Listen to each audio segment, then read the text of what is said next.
यानी इनको हमारी फोटो लगाना पड़ रहा, मोदी की फोटो पे वोट नहीं मांग रहे बीजेपी वाले, ओवैसी की फोटो दिखा रहे। पूरा इलेक्शन बल्दिया का है, मगर सबकी नजर किस पे? एक ही दूल्हे भाई पे, जिसका नाम असदुद्दीन ओवैसी है। सिर्फ हैदराबाद में नहीं, बिहार में जाके लड़ रहे हैं, उत्तर प्रदेश में जाके मुकाबला कर रहे हैं, कर्नाटका में कर रहे हैं, बंगाल को जाएंगे। नहीं हमारे से नहीं, नहीं जाओ, क्या है कोई बात है? नहीं नहीं, लड़ते लड़ो, तड़ते कहां कैसा लड़ते लड़ते लड़ो, जो जगह बोले तैयार है अपन। मजलिस में अल्हम्दुलिल्लाह इतनी ताकत है कि सियासी जो प्लेटफॉर्म बनाते ना, उसको हिला कर रख देते हम।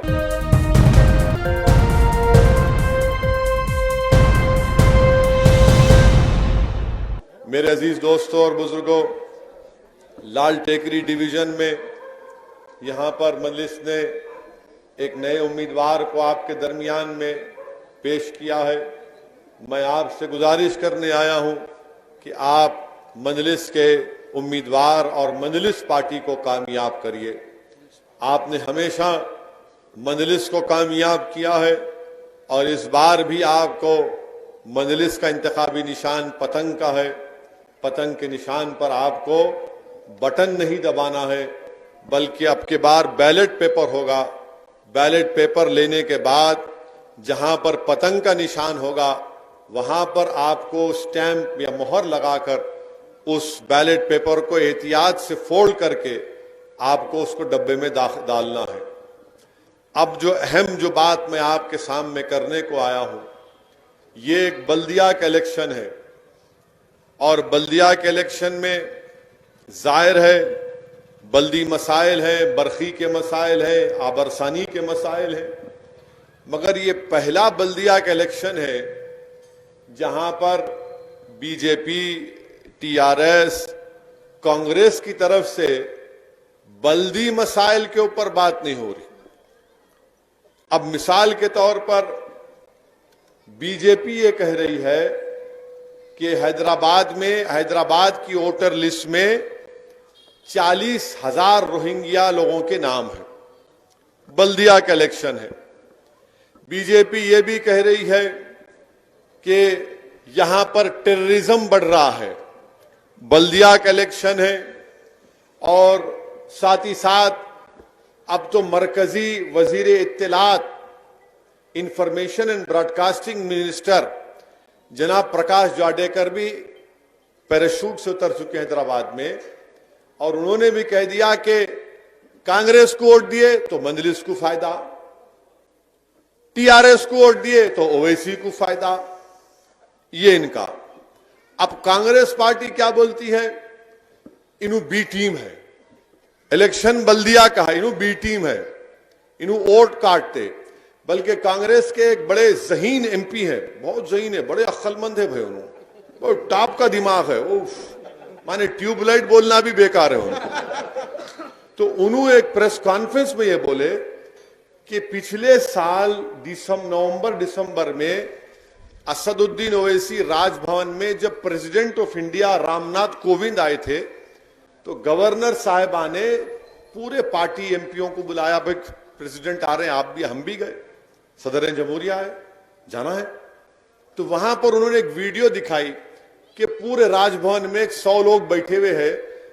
असदुद्दीन ओवैसी बीजेपी के जो मरकजी वजीर है, होम मिनिस्टर, सिकंदराबाद के एमपी भी है, उनसे अलग में खुश कुछ बात कर रहे, वहां साजिश कर लिए। मैं बोला क्या दिमाग है रे प्यारे तेरा,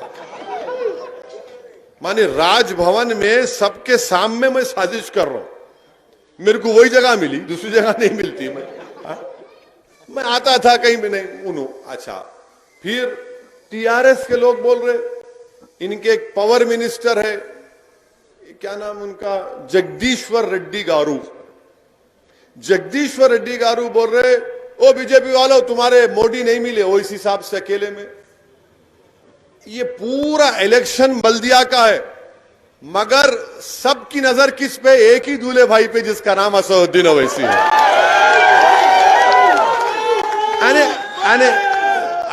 अजीब बात है। बात करना था बल्दिया की, नहीं मजलिस, असदुद्दीन ओवैसी। अरे पावर मिनिस्टर साहब, आप ये बोल देना था कि लॉकडाउन के 3 महीने में, जो अप्रैल मई जून में लॉकडाउन में जो लाइट का बिल आया, और ये पूरी आवाम मेरी बात से मुत्तफिक होंगी, मैं उनसे बोला भी कि आप एक काम करो, जो लॉकडाउन में हमारे घर में जो बिल आया वो पहले से ज्यादा आया। 3,000 का बिल 15,000 आया नहीं आया? जहां 2,000 था वहां 15,000 आया। मैं बोला भाई साहब, एक 100 यूनिट माफ कर दो 3 महीने के, 3 महीने के एक महीने के 300 यूनिट, 3 महीने के 300 यूनिट माफ करो। नहीं, पावर मिनिस्टर है तो उनको फिक्र है, असदुद्दीन ओवैसी मोदी से अकेले मिले। अरे मैं उम्र हो गई, अब मैं नहीं कर सकता, और एक बस है, एक मैं परेशान हूं। ये दरियाफ्ती की उम्र नहीं है ना। लाइट वाइट बाल भी आ गए, देखो आप, इसका तो ख्याल करो। हर हमारे पीछे पड़े हुए हैं। अब हम एक की पीठ पकड़ लिए तो छोड़ते नहीं, याद रखो। फिर अब इनको नहीं मालूम एक की पीठ का मतलब क्या, हैदराबादियों की मालूम, एक की पीठ।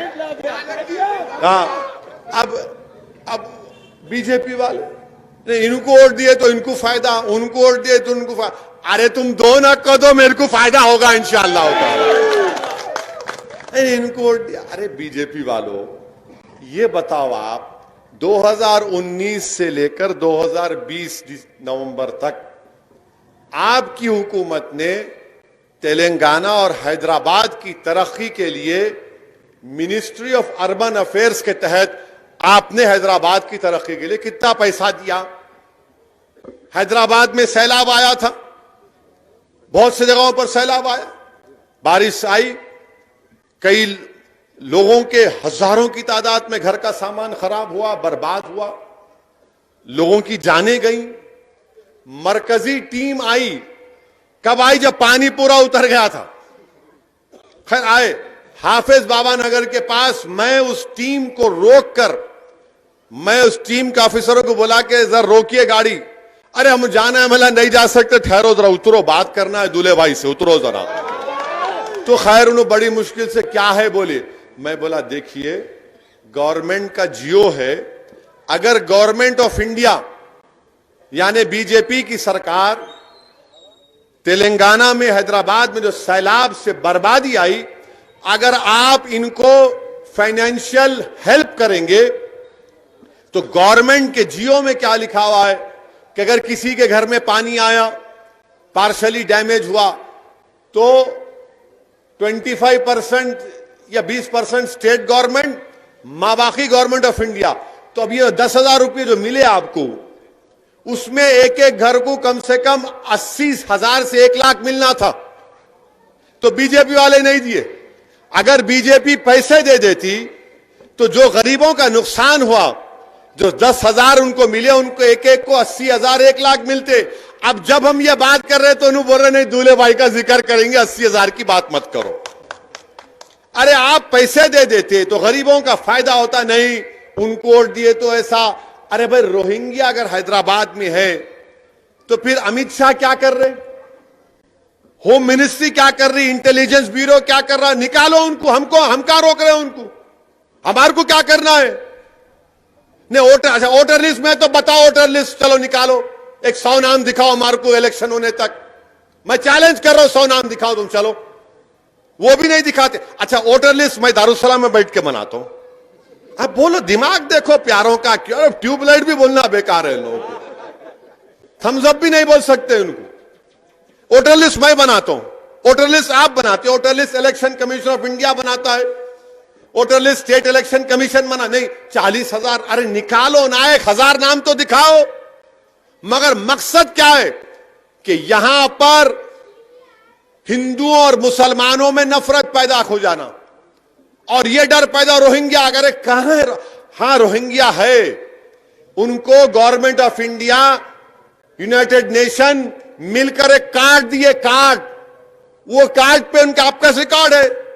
कोई एक गलती करता पकड़ो को रोक रहे आपको, मगर नहीं 40,000 यहां पे है, और उन्होंने ऐसा कर रहे, इन्हों ऐसा कर। अने बल्दिया इलेक्शन है, पूरा गायब।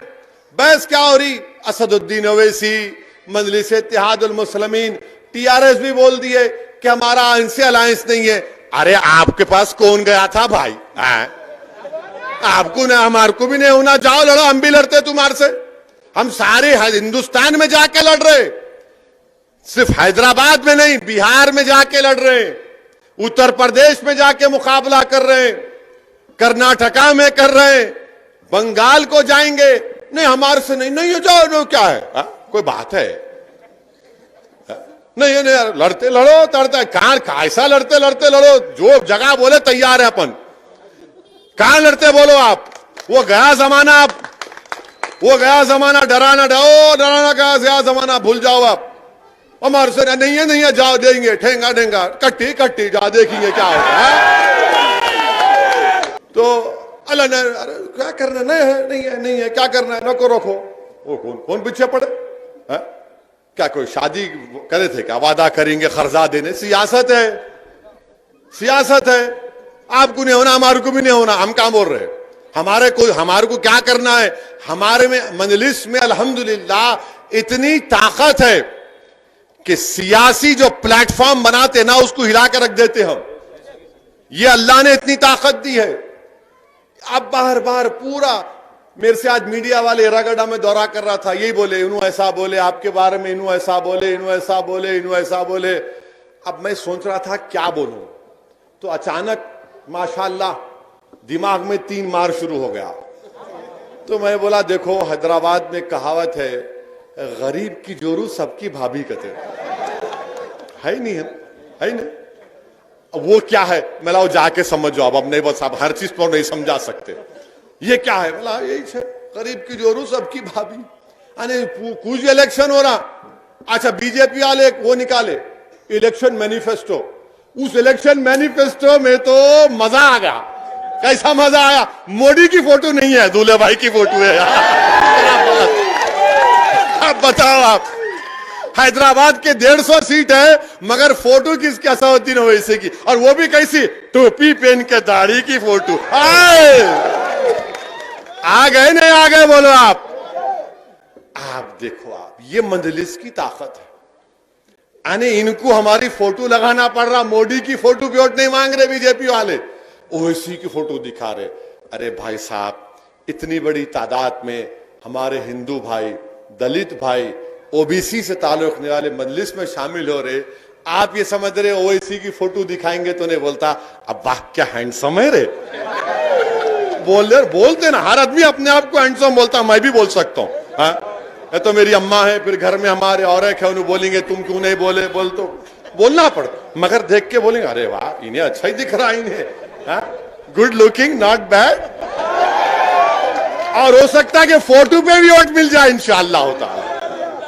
तो ये इलेक्शन को एक तमाशा बना के रख दिए, एक तमाशा बना के रख दिए। ये नहीं वो नहीं, अरे बल्दिया का इलेक्शन है, मगर बल्दिया के इलेक्शन में तमाम मुद्दे, हाँ लाल टेकरी वार्ड में काम हुए हैं, कामों की फेरिस्त है, यकीनन काम होना है, तकालीफ भी हुई, और तकालीफ दोबारा आपको नहीं होंगी, मैं आपसे वादा कर रहा हूं इंशाअल्लाह ताला वो तकालीफ नहीं होंगी।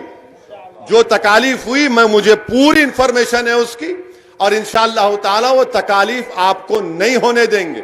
और इंशाअल्लाह ताला हम आपके सामने एक बेहतरीन उम्मीदवार को लाए हैं। मेरी आपसे गुजारिश है कि आप अपना एक एक वोट का सही इस्तेमाल करिए, वोट को जाये होने से बचाइए। और ये बल्दिया का इलेक्शन इसलिए इंपॉर्टेंट है, ये सिर्फ लाइट मोरी नल का नहीं है, यकीनन ये रुकने बल्दिया की जिम्मेदारी है, मगर वोट हासिल करने का मकसद इलेक्शन जीतना भी है, मगर वोट हासिल करने का एक मकसद यह भी है कि यकजहती पैदा हो, ब्रदरहुड जिसको अंग्रेजी में कहते, ब्रदरहुड पैदा हो। और इसकी मिसाल क्या है कि मजलिस पर इल्जाम लगाते कि मजलिस फिरका परस्त पार्टी है, कम्युनल पार्टी है। जो मजलिस पर इल्जाम लगा रहे, मैं उनसे पूछ रहा हूं, बताओ 6 साल से जब से तेलंगाना बना, अल्हम्दुलिल्लाह शहर हैदराबाद में कोई कम्युनल राइट नहीं हुआ, कोई गड़बड़ नहीं हुई। क्या इसका क्रेडिट थोड़ा तो कुंचम मजलिस को नहीं देंगे यार? थोड़ा तो दो, हम तो है ना। और मैं आपको याद दिला रहा हूं मैं आपको याद दिलाऊं ना, अपनी अना की तस्कीन के लिए नहीं कह रहा हूं।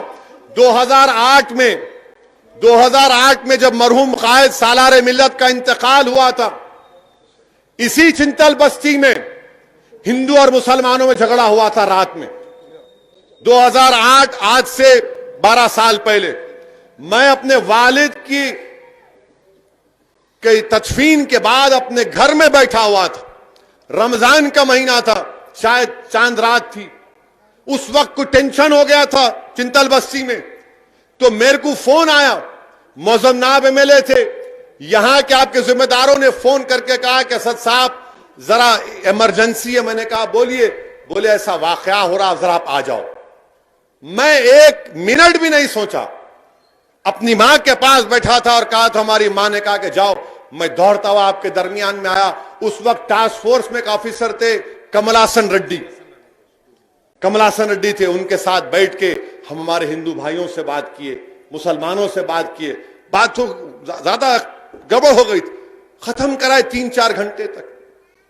अरे उस वक्त भी हम दौड़ते हुए आए और ये इल्जाम लगाते, अरे दारुसलाम को आके देखो कभी। दारुसलाम वाहिद सियासी दफ्तर है जो सिवाय जुमे के हफ्ते का 6 दिन खुला रहता है। टीआरएस का, टीडीपी का, खैर टीडीपी तो बुझ गई, टीआरएस है, कांग्रेस है, ये भी चले जाते, और बीजेपी है। इनका दफ्तर कब एक्टिव होता? इलेक्शन का जब सीजन आता, लबा बाजा बजरा उसका इलेक्शन खत्म हुआ, ऐसा दिखता वीरान खंडर होगा। मंजलिस का जो दफ्तर है साल के 12 महीने खुला है। वहां पर कोई भी राजमोहन का नाम लेकर आ सकता है या नहीं भी लेकर आ सकता, तो किसी से पूछा नहीं जाता कि तुम्हारा नाम क्या है। उन्हें आते आकर बोलते हमारा काम है, काम करो। हम कोशिश करते हैं उसका काम करने की। हर मजहब के लोग सीधा अंदर आ जाते। एमएलए बैठे, कॉर्पोरेटर बैठे, और कॉर्पोरेटर का काम क्या है? दारुसलाम को आए तो रजिस्टर में साइन करना पड़ता। मैं आया यहां पे 15 दिन में 1 मरतबा, मैं देखता हूं कितने मरतबा दारुसलाम को आए। ये काम मजलिस करती है, इसीलिए मजलिस को कामयाबी मिलती है। हां, गलतियां भी हैं, नुक्स भी है, उसको दूर करना है। मगर ये जो सिस्टम मरहूम कायद सालार ने पैदा किया, उसको शुरुआत की, उसको हमको लेके आगे बढ़ना है, उसको मजबूत करना है। और जो लोग मजलिस पार्टी पे इल्जाम लगाते, मजलिस फिरका परस्त है, मजलिस फुला है, अरे भाई साहब, हम बिहार को जाकर, बिहार में वहां पर 5 असेंबली सीट पर कामयाबी हासिल कर लिए। जितना जब इलेक्शन हो रहा था तो कांग्रेस पार्टी के लोग बोल रहे थे इन वोट कटवा है, वोट कटवा है। अरे मैं बोला भाई साहब, ये कटवा क्या है? ये नहीं, वोट काटते आप। बोला किसका वोट काटते? नहीं, आप बीजेपी को फायदा पहुंचाते। इतना इल्जाम हर जगह पे।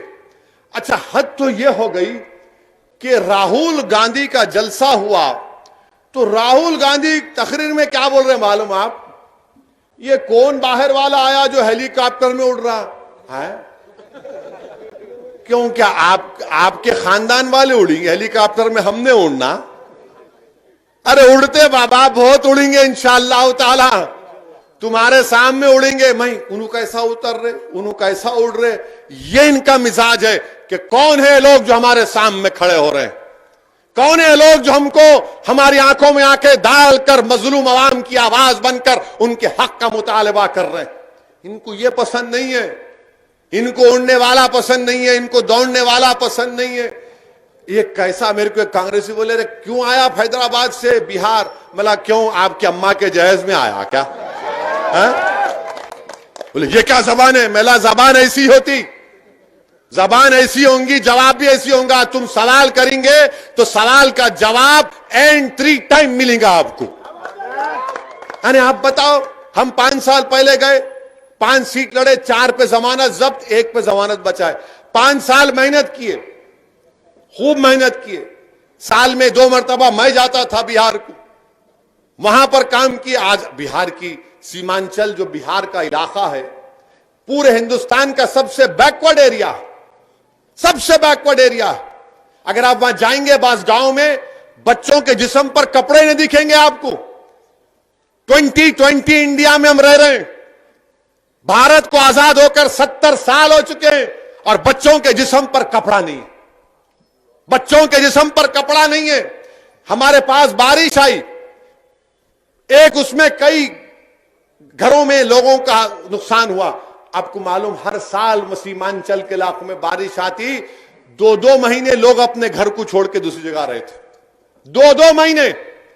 यही चीज को महसूस किया। मैं गया था वहां पर। मैं गया कि अब 5 साल पहले जाकर मैंने कहा कि इसके लड़ाई लड़ेंगे हम, तो मेरे जुमले पर लोग हंसते थे। आप हैदराबाद से आके सीमांचल जिंदाबाद बात कर रहे। मैंने कहा बाबू आप नहीं जानते, मजलिस की जो शुरुआत हुई थी, मैं नौजवानों को बताना चाह रहा हूं कि जिसको अंग्रेजी में कहते हैं ना कि हम्बल बिगिनिंग्स, शाइस्ता शुरुआत थी, छोटी शुरुआत थी। मजलिस बिल्कुल हम्बल बिगिनिंग से शुरू हुई थी और म्युनिसिपल इलेक्शन ही था। 1900 मेरे ख्याल से 1960 का म्युनिसिपल इलेक्शन था, जब मजलिस पार्टी की 18 या 24 कॉर्पोरेटर जीते, जिसमें से 5 नॉन मुस्लिम थे। 1960 में। क्या उस वक्त भी हम फिरका परस्त थे? ये इनका मिजाज है कांग्रेस का, बीजेपी का, बड़ी बड़ी पार्टियों का, कि जो इनके खिलाफ खड़ा होता है इन्हें फिरका परस्त है। आप क्या ठेका लेके बैठे हुए हैं? आज आप देखें, बीजेपी लिस्ट रिलीज करती, कांग्रेस रिलीज करती कैंडिडेट की, टीआरएस रिलीज करती, नाम के बाजू लिखते इनका कास्ट लिखते। क्यों लिखते भाई कास्ट? आप कास्ट लिखेंगे और हम फिरका परस्त। यही इनकी हिपोक्रेसी है। तो मैं आपको बता रहा था कि मजलिस का सियासी शुरुआत म्युनिसिपल इलेक्शन से हुई थी 1960 में। 18 या 24 का फिगर याद नहीं है, उसमें से 4 हमारे 5 नॉन मुस्लिम थे। तो रातों रात कांग्रेस पार्टी ने क्या किया, मजलिस बड़ी पार्टी बन गई, मेयर ने बनना, तो हैदराबाद सिकंदराबाद को मिला दी। हैदराबाद की बल्दिया अलग थी, सिकंदराबाद की अलग थी। रातों रात हैदराबाद और सिकंदराबाद की बल्दिया को मिला दिए। तो उस वक्त से हम इनका मुकाबला करते आ रहे हैं। अब तो खैर कांग्रेस पार्टी के क्या रहे हैं, क्या बोलना भाई। कांग्रेस पार्टी, आप अंदाजा लगाओ कि बिहार में 70 असेंबली सीट लड़े। कितने? 70 में इन्होंने सिर्फ 19 जीते। 19 जीते, बचे कितने? 51 में बीजेपी कितने जीती मालूम आप? मजलिस 2 जीती, तो 49। अब 49 में 36 बीजेपी जीती। उसका जिक्र नहीं करेंगे ना, वो ऐसी जाके काट दिए। अरे क्या है बाबा, मैं क्या छोटा बच्चा हूं तुम्हारे? स्कूल में कभी मैं भी स्कूल में गया था, तो बच्चे लड़ते ना स्कूल में। एक बच्चा जरा थोड़ा तगड़ा रहता, ले चॉकलेट ले खा लेता, मम्मी मम्मी मेरा चॉकलेट ले लिए, पैसा रो रहे हैं। 36 सीट्स पे 36 सीट पर बीजेपी जीत गई। आप उसकी बात नहीं करेंगे। मैं भी क्या किया, जैसा इलेक्शन का नतीजा है, नेक्स्ट डे बैठा मैं, हमारे काबिल दोस्त हैं, मैंने कहा भाई जरा डेटा बनाओ। उन्होंने पूरा एक्सेल शीट पे बना के दिए। मला रख देंगे जरा आमुख्ता सामने इनके, आईना दिखाते कि खामोश। और टीवी पे इनके स्पोक्स पर्सन हमारे मुंह को लगे। मैं बैठा खामोश। मैं बोला भाई अब अल्लाह का करम है, जीत गए। खामखा हमारे को छेड़खानी करे, खुजाली बोलते रहा बोलना। नहीं वैसा नहीं, वैसा नहीं। तुम ना हमेशा नॉनवेज सोचते। नो नो नो, खुजाली है। अब खुजाते कि मला ये लोग का काचकोरी की फली डाल दिया। अब उसके बाद उन्होंने यहाँ उसके बाद फोन करे, अरे क्या भैया ऐसा खींच दिए। मला पतंग निशाने शादी में से खींचते, तैयार हो जाओ। तो ये इनका एक मिजाज बना हुआ है कि इनको कुछ नहीं बोलना। अच्छा, कांग्रेस पार्टी भी अजीब पार्टी। 70 सीट लड़े। राहुल गांधी कितने जलसे करे मालूम आप? कितने करे बोलो? पूरे बिहार में 70 कैंडिडेट लड़े, कितने जलसे किए शहजादे मालूम आपको? ओनली 3। मैं 15 दिन बिहार में था। 20 कैंडिडेट के लिए 65 पब्लिक मीटिंग किया मैं। अल्लाह का करम है, अल्लाह आवाज भी सही रखा, कोरोना से भी अल्लाह बचा के रखे और पूरा सेहतमंद वापिस आए। 20 कैंडिडेट के लिए 65 जलसे किया मैं। और यहां आप बाबा दौलत 70 सीट लेके खाली 3 जलसे करके समझ रहे हाथ हिलाए तो पब्लिक आ जाती। वो गया जमाना हाथ हिलाने का, खानदान पानदान सब गए। अब पब्लिक ये बोल रही है हमारे दरमियान में कौन काम करता है, हम उसका साथ देंगे।